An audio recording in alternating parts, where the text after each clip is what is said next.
Olá, meus amigos, estamos aqui para mais um episódio deste podcast que é seu por direito, Advocacia em Foco.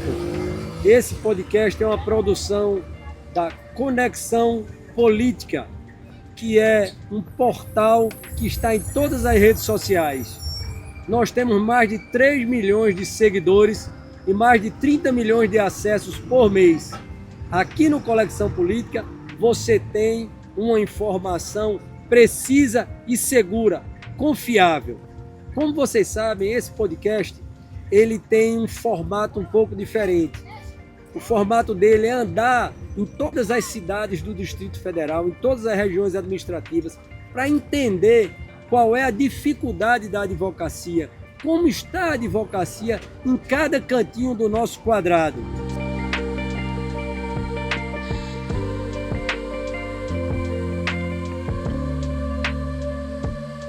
E hoje eu estou aqui na presença de 4 colegas ilustres da cidade de Taguatinga.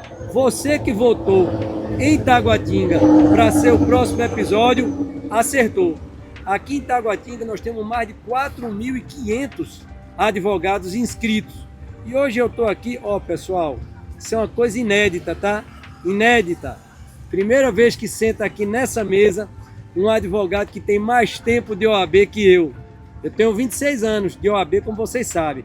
Mas hoje aqui eu rendo as minhas homenagens para quem tem muito mais que eu, o doutor Laírson Bueno, que tem 46 anos, só 20 a mais que eu. Também quero homenagear aqui a doutora Jéssica, minha amiga, tem 7 anos de OAB. Também meu amigo Samuel. Samuel tem 5 anos, é o caçula de nossa mesa. E Josi Veiga, minha querida amiga também, que já tem 10 anos de advocacia. Nós vamos começar, primeiro, vocês falando um pouquinho sobre vocês, para que a nossa audiência e eu possa conhecer vocês também um pouco mais profundamente. E nós vamos começar com o decano da mesa, com o doutor Laírson. Doutor Laírson, fala um pouco para a gente aí do senhor, o que o senhor faz, como é a sua advocacia, como foi essa jornada de 46 anos. Explica um pouquinho para a gente, por favor, doutor Laírson. Então, Everardo, é o seguinte, nós começamos na advocacia, eu costumo brincar, né, no tempo em que cinto de segurança não era obrigatório, né, que ainda havia o desquite, né, e, enfim, não existia juizado de pequenas causas, então, ao longo do tempo, as coisas foram mudando. Ainda você tinha um advogado de sucesso tinha que ter uma máquina de escrever Olivetti ou Remington, né? Então, muito tempo foi se passando, né? No tempo que delegado não precisava prestar concurso público, né? Era mais uma prova física, né? Então, as coisas foram mudando muito ao longo do tempo. E hoje nós temos um mercado de trabalho aí saturado, né? Por causa da criação indiscriminada de cursos, né? E que vem também atrapalhando, na minha visão, a advocacia. Sim, perfeito. Eu vou saber um pouquinho agora da doutora Jéssica. Me fale um pouquinho, doutora Jéssica, a senhora tem 7 anos de advocacia, como estão sendo esses 7 anos? Fala um pouquinho da senhora, por favor. Só a carinha de nova, mas já tô velha aí de OAB. Então, foram muitos desafios nesses 7 anos. Comecei em 2017. Entrei no mundo da advocacia, me deparei com muitas dificuldades, tive muitos nãos na cara, foi muito difícil entrar em escritório. Então, assim, a advocacia ela é uma profissão que ela não pode ser para covardes, né? Você nunca pode desistir no primeiro não, na primeira dificuldade. Hoje eu sou dona de escritório há 1 ano e 5 meses, mas se eu tivesse desistido, com toda certeza eu não estaria aqui. Então, a Jovem Advocacia é isso, é nunca desistir, é se coliar naqueles que podem te ajudar. Não é todo mundo que vai te ajudar, mas há pessoas que podem ser seus aliados aí, que vão te fortalecer bastante. É uma história de superação, né? Muito! E o senhor, doutor Samuel, me fala um pouquinho aí da tua história, da tua trajetória, como é que tem sido a tua advocacia. Conta um pouquinho da tua história para nós aí. Hoje, doutor Everaldo, eu tenho 5 anos de profissão. Igual a doutora falou, não é uma coisa fácil, mas é aquele ditado que eu sempre carrego comigo. Se a vida fosse fácil, eu não nascia chorando. Então, cada um se vira como pode, vamos dando nó em pingo d'água e uma hora nós chega lá. E é isso, eu vim de família simples também, fui criado aqui em Taguatinga, na QNL, no Areal também, que são cidades bem conhecidas aqui do Distrito Federal. E tenho muito orgulho da minha cidade. Apesar de eu ter nascido na Ceilândia, mas a minha criação foi em Taguatinga. E estou aqui para poder somar e ajudar também. Sim, muito bom. E agora, doutora Josi Veiga, me fala um pouquinho. Boa tarde, Boa. Everardo. Obrigada pelo convite de poder participar desse momento, falar um pouquinho sobre advocacia. Tenho 10 anos já de advocacia, mas na verdade eu costumo falar que foram 10 anos de sofrimento, né? No começo foi muito difícil a gente se encontrar na profissão, porque quando a gente sai da faculdade, a gente não tem muito norte, né? Porque na faculdade a gente não aprende a ser um empresário, a gente aprende que tem que advogar, mas como captar clientes, onde atender. Então, isso para mim foi muito desafiador, né? Mas como a doutora Jéssica falou, não é uma profissão de covardes e a gente vai se aprimorando a cada vez mais. Hoje eu tenho um escritório consolidado em Taguatinga, é aqui que eu resido, é aqui que eu trabalho, é aqui que eu tenho parceiros. E viver da advocacia é saber que a gente vai encontrar dificuldades, mas que a gente vai superar a cada momento. Muito bom. Vamos agora iniciar nosso bate-bola aqui, doutor Laís. Já falou quem é o senhor, mas fala da tua história aqui em Taguatinga. Fala como é que está a justiça, como é que está a possibilidade de conquistar novos clientes. Taguatinga virou uma cidade enorme, né? Uma cidade enorme. Em termos de subseção, a maior subseção do Distrito Federal. Muito maior, inclusive, do que algumas seccionais, né? Fala um pouco da tua experiência, da tua vida. Como é, Laírson, trabalhar aqui em Taguatinga? Então, eu comecei aqui quando eu vim de Mato Grosso do Sul, né? No ano 2000, advogando aqui no Conjunto Nacional, atrás do antigo Cine Lara. E bem no centro de Taguatinga, onde hoje funciona o TRT. E depois eu tive um escritório na QND, na Avenida Comercial. E assim, o trabalho em Taguatinga naquela época era um pouco mais difícil, os processos demoravam muito. Todavia, com o passar do tempo e o desmembramento de Águas Claras e Vicente Pires, as varas de Taguatinga ficaram adequadas para atender a demanda. A mesma coisa ocorre hoje com os cartórios extrajudiciais. Então essa parte a justiça atende até a contento a justiça seja feita. Com relação à OAB, eu fui presidente da OAB Taguatinga de 2016 a 2018. E nessa época nós éramos a segunda maior subseção do Brasil. Perdíamos apenas para Campinas. Hoje ela pode não ser mais a segunda maior devido ao desmembramento de Águas Claras, Vicente Pires e o assentamento 26 de setembro. Mas até então era a segunda maior subseção do Brasil. E é uma subseção que precisa dar respostas, né? Hoje eu vejo que a OAB deixa a desejar quando ela se nega a descentralizar a Caixa dos Advogados, se nega a descentralizar a Escola Superior de Advocacia, se nega a descentralizar algumas coisas simples, como até a quitação de uma anuidade do advogado, né? Ou de tirar uma carteira de identificação. E aquela história que tinha de que essa gestão disse que ia apoiar as subseções e que descentralizaria serviços e que a OAB ia chegar na ponta para o advogado que mais precisa. Como é que está isso? Isso não foi feito? Foi? Não, isso aí é só promessa de campanha, mas na realidade isso não acontece. Então, na época de campanha vem essa história de valorização das subseções, de respeito ao advogado da subseção, mas isso depois não acontece na prática, porque o pessoal quer centralizar. Então é um absurdo um advogado de Ceilândia, Samambaia, Taguatinga, ter que se deslocar a Asa Norte para tirar uma carteira. para fazer um requerimento. No mundo virtual que nós estamos... Nem parece que nós estamos em 2024, não, né? Onde tudo é digital, tudo é eletrônico, exato. Nem parece. Né? Então, algumas situações assim inadmissíveis que vêm acontecendo. Não existe a preocupação com o advogado de sucessão. Não existe a sensibilidade. Porque, por exemplo, a Caixa dos Advogados tem um médico de plantão na Asa Norte, quando quem precisa do médico da Caixa é o advogado da sucessão. Sem dúvida. Né? A Escola Superior de Advocacia dá um curso de Direito de Família na Asa Norte, é importante? Pode ser, mas aqui é mais importante. Não adianta trazer para cá, como uma vez quando eu era presidente, quiseram trazer um curso de Direito Aeronáutico. Eu falei, vocês estão de brincadeira.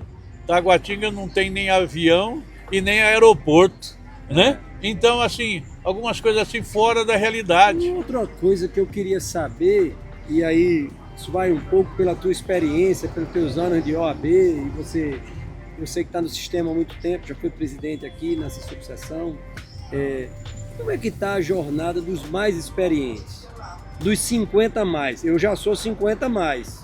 Mas aqui em Taguatinga, dos 50 a mais, dos 60 a mais, como é que está essa advocacia? Como é que eles estão se sentindo? Eles estão acolhidos? Como é que está hoje advogar depois desses anos todos, Laís? Eles não estão acolhidos. Na subseção Taguatinga hoje, com as perseguições e assédios morais que têm ocorrido contra os funcionários, nós não temos um funcionário com condição de orientar os advogados com mais de 50 anos na questão do peticionamento judicial eletrônico. E isso, para a pessoa que é mais antiga, é um tabu, é um obstáculo. Então é uma dificuldade. Aí ele fica refém ou de um advogado mais novo ou de um estagiário, e aí ele tem que dividir a renda com esse advogado mais novo ou estagiário, porque ele não dá conta de advogar na sua plenitude. Porque hoje... E tampouco a ordem coloca um curso ou ensina. Não ensina o mais novo como iniciar na jornada da advocacia, com um curso de como advogar, como cobrar honorários, como se pronunciar, como fazer um contrato honorário, como fazer um subestabelecimento, o que é que ele diz para o cliente no primeiro encontro. Tampouco ensina os mais velhos que têm essa dificuldade, às vezes, de acesso ao mundo da tecnologia, ou seja, nem atende os novos, nem atende os velhos. Exato. E aí o que acontece? Veja bem o que acontece. Aí o advogado com mais de 50 anos, ele fica numa situação de refém daquele estagiário, daquele advogado mais novo, porque ele, hoje a questão virtual, a questão da informática ficou mais importante que a pessoa saber direito, porque o direito ele vai lá no Google, vai no Jus Brasil, vai no virtual, vai na inteligência, no chat GPT, na inteligência artificial e busca a petição.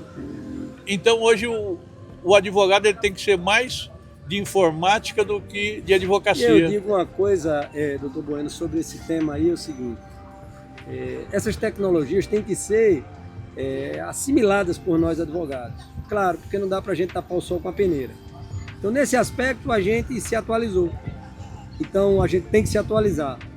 Mas, por exemplo, o que é que eu acho da advocacia? Ela está tão hoje desprestigiada, desestimulada, tendo suas prerrogativas desrespeitadas, que você vê, você vai no chat GPT e pede uma petição, ele até lhe dá uma petição. O chat GPT faz uma petição, o advogado também faz. Mas, em tese, o chat GPT não despacha com o magistrado. Nós advogados, também não estamos despachando. Entendeu? Porque era para a gente estar despachando. Aí o chat GPT faz um recurso, mas não faz uma sustentação oral. Mas o advogado também não está mais podendo fazer a sustentação oral. Está sendo gravada agora para eles assistirem no dia que eles quiserem. E eu não vejo a ordem falar nada sobre isso. Eu vou pegar aqui esse gancho. Josi, vamos lá. Você não é nem a mais nova da mesa, que é nosso amigo Samuel aqui, nem é o mais velho da mesa, que é o doutor Bueno. Eu também estou lá já com meus 26. Diga aí, o que é que você acha disso que nós estamos falando? Olha só, esse é um tema que eu vejo... Assim, eu sou uma advogada militante, então eu presencio nos fóruns muitos advogados mais antigos que eles não têm não têm habilidades com PJE. Então, às vezes, eles deixam de atender um cliente porque eles não sabem manusear a sua ferramenta de trabalho. Ô Josi, deixa eu te interromper, querida. Sua voz é lindíssima, melosa, mas nós estamos aqui na rua e quem sabe faz ao vivo. Eu preciso que você fale um pouquinho mais alto, que é para nossa audiência poder ouvir bem. Gente, prometo aumentar a minha voz. Vou falar como se eu estivesse falando com o Alex, né? Vou gritar aqui. Grita com o Alex. Então, assim, eu percebo que dentro dos fóruns, nós, como advogados, nós não temos nenhum prestígio. Seja para utilizar nossa ferramenta de trabalho, seja para nós despacharmos com o magistrado, nós simplesmente não temos voz. É uma pena. E fala aí, Jéssica, como foi sair, né, da faculdade, entrar no trabalho do direito, como você começou até se tornar dona de um escritório? É uma jornada longa. Árdua, viu? Fala como foi tua experiência, me fala quais foram os insights que você teve, como é que você conseguiu dobrar? Tem tanta gente que sai e não consegue se firmar no mercado de trabalho. Sim. Fala um pouco da tua história, conta como você conseguiu e dá uma dica para quem está saindo, para quem está nessa posição de sair da faculdade e entrar no mercado de trabalho. Como é que ele faz para se estabelecer? Então, comecei em 2017, tirei meu AB, peguei, e aí a gente começa com as parcerias. Me agarrei naqueles que já tinham mais anos de OAB, que já estavam há um tempo já no mercado de trabalho. Então, eram trabalhos mais baixos, mais gratuitos, em forma de aprender mesmo. Passei 2 anos na conciliação da Samambaia, como conciliadora, para ter mais um prestígio ali, entender um pouquinho mais. Fiz parceria com amigos da área penal, entrei para a área penal, vi que não era muito o que eu gostava, né? Hoje em dia é muito difícil para o criminalista atuar. Ele é encarado como se ele fosse também, como se fosse um marginal, vamos dizer assim, também Sim. ali envolvido no crime. Eles não são levados em consideração que todo mundo tem o direito de Confundem o defesa. advogado o tempo todo com o cliente dele. Exatamente. E ali o advogado está defendendo o que a lei diz. Independente do cliente ter praticado Sim. o ato ou não, a lei dá as hipóteses, né? Independente disso, se é um furto, se é um estupro, a pessoa tem direito à defesa. Então, eu tive esse embate, só que eu já gostava mais da área civil, então eu fui. E a minha jornada foi basicamente essa, não desistir. A gente tem muita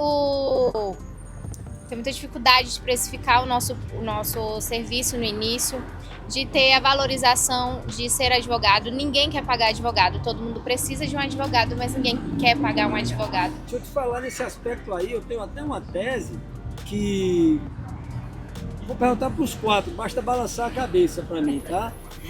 Alguém aqui já foi numa consulta médica e não pagou a consulta? Quando você vai no médico, você tem que pagar, não é? Por que é que toda hora a gente fica respondendo consulta e não cobra? Por que é que não se institui na nossa profissão a cobrança da consulta? No primeiro encontro, cobra a consulta, recebe a consulta, o cliente ele escolhe se quer seguir com você, se quer procurar outro profissional, o que é que ele vai fazer, né? Mas eu acho que tinha que ter um regramento também, porque senão a gente fica fazendo consulta e não recebe nada por isso. Não, e é demais, familiares, amigos, uma olhadinha, ver o que eu posso fazer, mas eu tenho direito, eu não tenho direito, e nesse eu tenho ou não tenho, você já analisou um processo, já perdeu uma tarde, você foi atrás de jurisprudência. Então, assim, são muitas as dificuldades. A OAB hoje, desde quando eu me entendo por gente, né, que eu entrei na área do direito, a gente não tem nenhum tipo de apoio ali. Eu conto nos dedos da mão quantas vezes eu fui na subseção de Taguatinga. Eu só fui, sinceramente, para votar e uma vez para tentar um auxílio no PJE. Então, não é dificuldade só dos mais antigos no PJE, como também dos mais novos. A gente entra e não sabe nada. Não tem um curso, é tudo lá no plano. A gente que mora aqui em Taguatinga, aí você pensa, a distância, lá não tem local para estacionar. Enfim, valores, então é uma dificuldade muito grande. Jéssica, eu já assisti até um meme sobre essa história da só uma olhadinha, que é o cliente na frente do advogado. Doutor, é tão simples, dá só uma olhadinha no meu processo, aí o advogado pega, bonito. Aham. Muito bom. Pronto, terminei. Sim, doutor, mas e aí? Não, você pediu para dar uma olhadinha, eu já dei uma olhadinha. Acabou. Além disso, é outra coisa. Então, assim, a gente tem muita dificuldade nesse início e a gente não tem apoio. Eu posso dizer com toda certeza que o apoio que eu tive foi dos escritórios que eu consegui entrar, por indicação também, porque ainda tem isso. E os parceiros amigos que eu adquiri ao longo do curso de Direito, que eu fui me encostando nele, né? Como diz o meu pai, a gente só pode encostar em árvore que faz sombra. Então, foi basicamente isso. E um adendo que eu queria muito fazer nessa questão, hoje que a gente encarou uma nova realidade com a pandemia. Hoje a gente vê que as nossas prerrogativas não são defendidas. Eu estou com um processo que eu estou tentando há mais de um mês despachar com o juiz.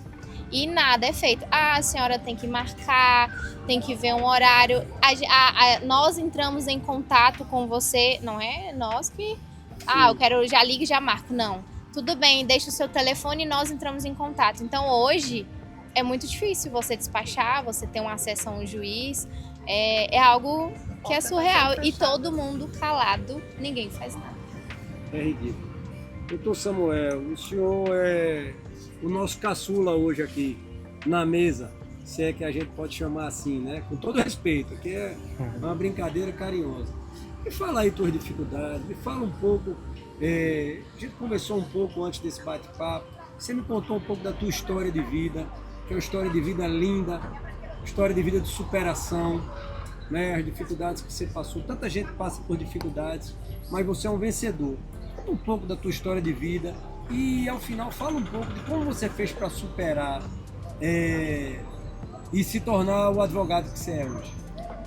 Pois é, doutor Everaldo, como eu falei no início, eu fui criado ali na QNL, mais conhecido como Chaparral, um ambiente muito criticado pela tamanha violência. E assim, eu tive muito incentivo para fazer o que era errado, mas um dia eu aprendi que não era aquilo que eu queria para a minha vida. Acabei tendo alguns dissabores no decorrer disso, mas abri meu olho, tomei um rumo, voltei para o trilho certo e eu vendi água mineral nessas ruas de Brasília. Cansei de pegar ônibus nessa parada bem aqui que eu tô do lado para poder vender minhas paçoquinhas dentro dos ônibus, para poder manter meu curso de Direito, para lá e para cá, e era um sonho que eu alimentava desde criança. E através de muito suor, escorrido pelo rosto, às vezes suor de sangue, eu consegui chegar. E hoje, assim, a advocacia, igual foi falado, não é uma profissão fácil de lidar, mas ela é muito importante, porque é igual o médico. Quando a gente está doente, a gente vai pensar no médico. Quando a pessoa vai presa ou precisa de um apoio jurídico, ela vai pensar num advogado. E quando a corda sai do pescoço, nós somos esquecidos. A gente tem muito valor quando está arrochado, mas quando se livra do problema, acabou aquele glamour que tem pelo advogado antes de tudo. Então, assim, eu me formei, eu tenho hoje 5 anos de advocacia, eu atuo muito na área criminal, tenho pouca habilidade nas demais áreas, já peguei outros processos também, mas não gosto muito. Meu foco, minha força mesmo é no tribunal do júri. E realmente, assim, desde o estagiário até ao juiz, nós temos muita dificuldade de lidar com os representantes além da gente. Você vai na delegacia, o delegado não quer te atender, ou te atende na má vontade. Não é todos, eu não vou também generalizar, porque nós tem muitos profissionais também excelentes. Mas assim, eu acredito que precisa de uma orientação a mais como tratar o profissional. Porque quando eles precisarem, eles vão lembrar da gente. Assim como a gente precisa também, a gente lembra do profissional da sua área. Então, hoje mesmo, eu estava fazendo um balcão virtual, eu não sei quem foi que me atendeu, se era um técnico ou era um estagiário. Ela desligou o balcão virtual na minha cara quando ela viu que o processo era sigiloso. E eu sou advogado da causa. Não quis me atender, eu tive que ligar e pedir a liberação do ID para poder ter acesso àquele documento. Então, assim, uma falta de respeito. Eu acho que precisa de mais assim, como se fosse uma espécie de um curso para esse povo poder nos valorizar mais. Porque não basta a gente ter valor só quando precisa. Sim, eu acho que isso é fundamental e acho também que é fundamental para nós, Samuel, a união de nossa classe, sabe? Verdade. Eu acho que tudo isso passa por nós sermos mais unidos. No dia que o advogado olhar para o outro advogado e souber que a dor que ele está sentindo é a dor dele próprio, que ele só está talvez na frente na fila, daqui a pouco vai ser a sua, nós talvez consigamos com essa união e através, claro, de mudanças radicais na nossa gestão da nossa casa, da nossa classe, da nossa OAB, mudar essa realidade. Eu acho que nós estamos desvalorizados mesmo. Eu vejo colegas, diariamente eu recebo mensagem de colegas dizendo que vão abandonar a profissão, que não aguentam mais, que não recebem um honorário digno, que não recebem um salário digno. A gente fala aqui para quem inicia, fala da advocacia dativa, a advocacia dativa não funciona. Em tese a lei é excelente, a ideia é boa, mas não tem funcionado na prática. Os advogados estão realizando o trabalho e não estão recebendo a paga, tem que aguardar término de processo, essa metodologia tem que mudar. Eu não tenho visto a ordem se mexer. É como disse muito bem aqui, doutor Laísio, a ordem é quem é o capitão da nau. Ela é quem tem que dizer qual é o caminho que a gente tem que trilhar. E certamente, se for em prol da classe, se for em prol da advocacia, no momento que nós formos convocados pela nossa casa, nós não nos furtaremos. Porque esse é o advogado. Isso é o que bate no nosso peito. Mas precisa ter um chamado, precisa ter uma orientação. Precisa acabar com esses encontrozinhos, que me desculpa dizer, só vejo ter encontrozinho na nossa ordem para tomar cerveja, para tomar chopinho. E eu acho que não é isso, né? O senhor que já foi presidente, eu também já tive a oportunidade, pessoal, quem não sabe, já fui presidente da Caixa de Assistência dos Advogados, já fui conselheiro federal da Ordem, tenho o maior orgulho de ter prestado serviço à minha instituição. E o senhor também foi presidente de mais de uma subseção, inclusive dessa que nós estamos aqui hoje. Me fala um pouco mais, ajuda a gente a encontrar uma luz no final do túnel. Como é que a gente faz para sair desse buraco, meu amigo? A grande verdade é que muita gente quer ter a vaidade de dizer que está no cargo, mas não quer trabalhar, né? Por exemplo, no tempo que eu fui presidente, eu tinha uma comissão de igualdade racial que fazia um trabalho sério, inclusive de valorização da população negra, com questões africanas, com contato com as embaixadas africanas para trabalhar a questão cultural, né? Fomos ao Ministério da Educação para trabalhar o primeiro filmete, o primeiro livro com crianças negras, né? A Comissão Nossa de Direitos Humanos, toda quinta-feira atendia no Centro Pop de População de Rua, pessoas carentes, ajudando a revogar mandados de prisão, ensinando a tirar carteira de trabalho, ensinando a tirar identidade, acertando pensões alimentícias, né? A minha comissão de saúde ia ao HRT fazer fiscalização.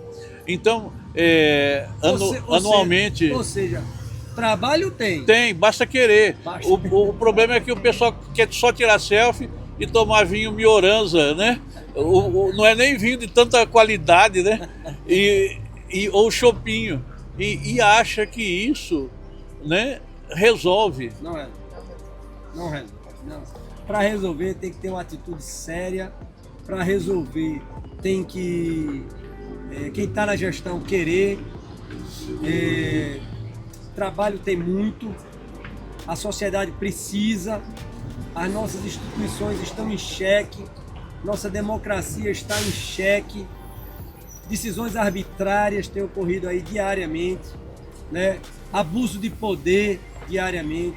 E eu não vejo a ordem se insurgir. Eu e o senhor já vivemos o tempo que a ordem era forte. Que quando a OAB chegava, ela chegava. Eu já vi a OAB tirar um presidente da República, como tirou o presidente Collor. Eu já vi a OAB tirar um governador do Distrito Federal, como foi tirado a Arruda. Por trabalho sério da OAB. Mas de lá para cá não tenho visto nada. É verdade. Você veja só que essa questão da OAB também agora está explorando muito a questão da pauta feminina, né? E eu queria dizer que essa pauta feminina a gente fazia lá atrás, no tempo que não era modinha, né? Que não usava roxinho nem cor-de-rosa. a gente fazia isso. De que forma? Nós éramos presidente da OAB Samambaia em 2010 e a gente comprou as primeiras becas para as mulheres advogarem no Tribunal do Júri, que até então o Tribunal do Júri era um tabu, era só homem que advogava. Então nós fomos pioneiros nisso. Nós fizemos um banheiro feminino com absorvente, com creme de mãos, com desodorante, com perfume. Enfim, fomos dando condição para as mulheres naquele tempo que não era moda, né? A gente já fazia, né, nesse sentido. Tinha umas meninas que trabalhavam em defensoria pública, em núcleos de prática jurídica, e comiam marmita fria. Nós fomos lá e compramos micro-ondas e sanduicheiras para cada núcleo de prática jurídica, para a defensoria. Então, existia essa preocupação. Em Taguatinga, nós fizemos um toldo e uma passarela do estacionamento dos advogados até o fórum, para as mulheres principalmente, porque era uma calçada de pedra britada que estragava o salto das mulheres e no sol estragava a maquiagem, porque elas caminhavam quase 150 metros no sol. E dia de chuva estragava o cabelo. Eu vejo, né? Viu, doutor Bueno, tenho recebido muitas queixas e denúncias de violências institucionais contra as mulheres, de violência, de assédio moral, Esse ponto é que a gente deve também atacar. A gente deve. Eu faço parte, acredito que o senhor conhece, faço parte de um projeto maravilhoso que chama Homens de Honra. Homens de Honra são os homens que estão prontos a defender as mulheres, porque, em regra, essas violências partem de nós mesmos, dos homens. Os homens é que agridem as mulheres. É verdade. E com relação a isso, eu gostaria de falar duas coisas rapidamente. Claro. Primeiro, nós fizemos a primeira e única cartilha da mulher advogada junto com a nossa comissão da mulher, a advogada de Taguatinga, e a então vice-presidente da OAB, que hoje é ministra do STJ, Daniela Teixeira. Nós levamos isso para as ruas. Essa sim tem trabalho prestado às mulheres de forma séria. E quero fazer uma homenagem aqui à ministra Daniela Teixeira, que esteve na ordem durante muitos anos fazendo um trabalho sério, um trabalho que realmente tentava resgatar essas mulheres. E hoje ocupa um honroso cargo de ministro do STJ, graças a muito esforço, muito sacrifício. Então, deixar as homenagens para a ministra Daniela Teixeira. E aí, eu, Daniela, nossa diretoria, nossa comissão da mulher advogada, caminhamos pelas ruas do Tagua Center e proximidades da subseção, da Feira dos Goianos, distribuindo essa cartilha da mulher advogada, ensinando um empoderamento, mas sem alarde, sem usar rosa, sem usar roxo, sabe? A gente, ao invés de discursar, a gente realizava. Não, é até bonito. Eu gosto do roxo, eu gosto. Não, é até bonito. Bueno, eu sou pai de 3 meninas. Certo. Eu não tenho filho homem, eu só tenho filhas meninas. Então, eu tive que aprender isso tudo ao longo do tempo. E aí, me adaptei, gosto mesmo, gosto do rosa, gosto do roxo. Certo. Se me perguntar nome de boneca, eu sei. Desenho de boneca, eu sei. Da Barbie. Eu sei porque eu sento com da Peppa. As meninas. Hoje, só com a pequenininha que tem 5 anos. Eu já tenho uma de 18. Mas é verdade, o que eu quero dizer é o seguinte, que é porque às vezes soa como hipocrisia. A pessoa usa o rosa, usa o roxo, mas não realiza. Ela só tira selfie de roxo e de rosa, mas não realiza. Né? Então esse é um questionamento que eu faço nesse sentido, né? Que tem que realizar, tem que ter essa preocupação, né? De criar, por exemplo, um observatório de combate à violência doméstica, né? De buscar, enfim, resolver situações de verdade. Sim.